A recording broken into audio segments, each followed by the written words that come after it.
ফ্রন্টের নেতৃবৃন্দ সহ আমরা আজকে আমাদের সবচেয়ে বড় ধর্মীয় উৎসব শারদীয় দুর্গোৎসব উপলক্ষে আজকে আমাদের এই নবমীর পুণ্যতিথিতে আমাদের সনাতনী সম্প্রদায়ের সাথে যিনি শারদীয় শুভেচ্ছা বিনিময় করতে এসেছেন আমাদের প্রাণপ্রিয় নেতা, কুমিল্লার মাটি ও মানুষের নেতা, কুমিল্লার অসাম্প্রদায়িক নেতা, আগামী নির্বাচনের ধানের শীষের কাণ্ডারি জনাব হাজী আমিনুর রশিদ ইয়াসিন ভাই। উপস্থিত আছেন বিএনপি, যুবদল, ছাত্রদল, স্বেচ্ছাসেবক দল সহ আমার পূজা উদযাপন ফ্রন্টের নেতৃবৃন্দ এবং আমার সনাতনী সম্প্রদায়ের ভাই ও বোনেরা, সবাইকে শারদীয় শুভেচ্ছা।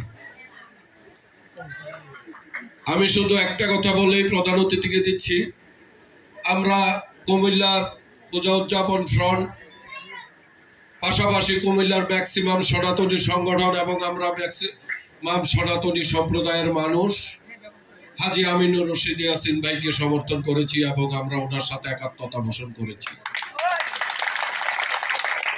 এটার কারণ হাজী ইয়াসিন সাহেব একজন অসাম্প্রদায়িক মানুষ, একজন সুন্দর মনের মানুষ, সাদা মনের মানুষ।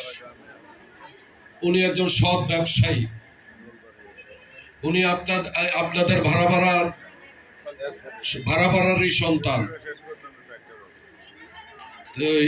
আমরা বিশ্বাস করি আগামী জাতীয় সংসদ নির্বাচনে আমরা যদি হাজী আমিনুর রশিদ ইয়াসিন ভাইকে আমরা সকল সম্প্রদায়ের মানুষ বিপুল ভোটে নির্বাচিত করতে পারি, এই কুমিল্লা একটা সম্প্রীতির কুমিল্লা হবে, এই কুমিল্লা একটা সন্ত্রাসমুক্ত কুমিল্লা হবে, এই কুমিল্লা একটি অসাম্প্রদায়িক কুমিল্লা হবে। সেজন্য আমরা আগামীতে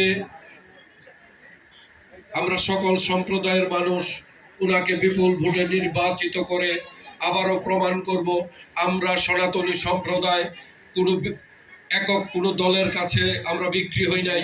আমরা ভালো মানুষের সাথে আছি, সৎ চরিত্রবান মানুষের সাথে আছি আমরা। আর আমার সনাতনী সম্প্রদায়ের মা বোনদের উদ্দেশ্যে একটু বলি, আজকে নবমীর পুণ্যতিথিতে আমরা সনাতনী সম্প্রদায়ের মানুষ যারা আছি মায়ের চরণে একটু প্রার্থনা করি যাতে আমরা হাজী ইয়াসিন ভাইকে সামনে নির্বাচনে নির্বাচিত করে আমরা